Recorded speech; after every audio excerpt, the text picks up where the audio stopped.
America జారీ చేసే H1B వీసాల్లో భారత ఐటీ కంపెనీలు దూకుడు చూపిస్తున్నాయి.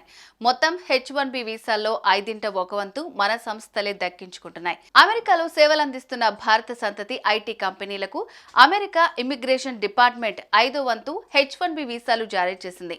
అందులో భారత ఐటీ దిగ్గజాలు ఇన్ఫోసిస్, టాటా కన్సల్టెన్సీ సర్వీసెస్, TCSలకు ప్రధాన వాటా లభించింది.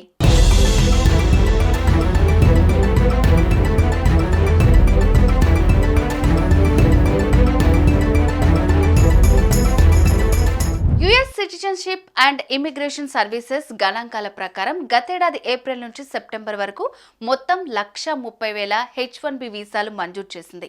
ఈ వీసాల్లో సుమారు 24,766 వీసాలు భారత సంతతి ఐటీ సంస్థలకే లభించాయి. భారత సంస్థల్లో 8,140 వీసాలతో ఇన్ఫోసిస్ అగ్రస్థానంలో నిలిచింది. TCS 5,274 వీసాలతో రెండో స్థానంలో నిలిచింది. HCL అమెరికా 2,953 వీసాలతో తర్వాత స్థానాల్లో నిలిచాయి. HCL టెక్నాలజీస్ అమెరికాలో పనిచేస్తున్న భారత స్కిల్డ్ ప్రొఫెషనల్స్ కు 2,953 వీసాలు వచ్చాయి.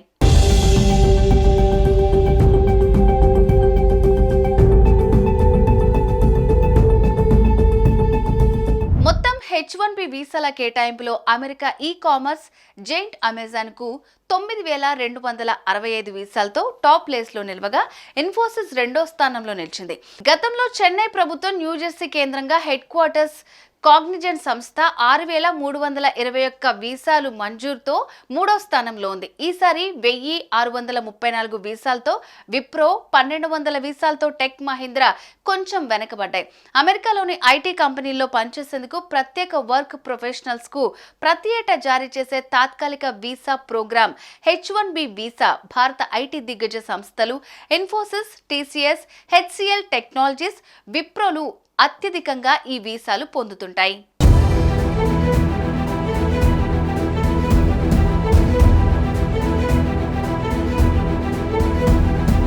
భవిష్యత్తులో అమెరికాలో వ్యాపారాల అవసరాలు, విస్తృత వీసా పాలసీ సంస్కరణలను బట్టే H1B వీసాలు జారీ చేసే అవకాశాలు ఉన్నాయి.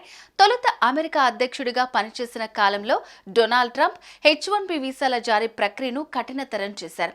కానీ ఇటీవల అమెరికా అధ్యక్షునిగా రెండోసారి ఎన్నికైన ట్రంప్ తన మద్దతుదారు టెస్లా CEO ఎలాన్ మస్క్ చేసిన వ్యాఖ్యలకు మద్దతునిచ్చారు. అమెరికా కోసం కష్టపడి పనిచేసే వారికి స్వాగతం పలుకుతామని ఎలాన్ మస్క్ వ్యాఖ్యానించారు. ఎలాన్ మస్క్ సారథ్యంలోని టెస్లా కంపెనీ కూడా అత్యధికంగా విదేశీ నిపుణులపైనే ఆధారపడి పనిచేస్తోంది.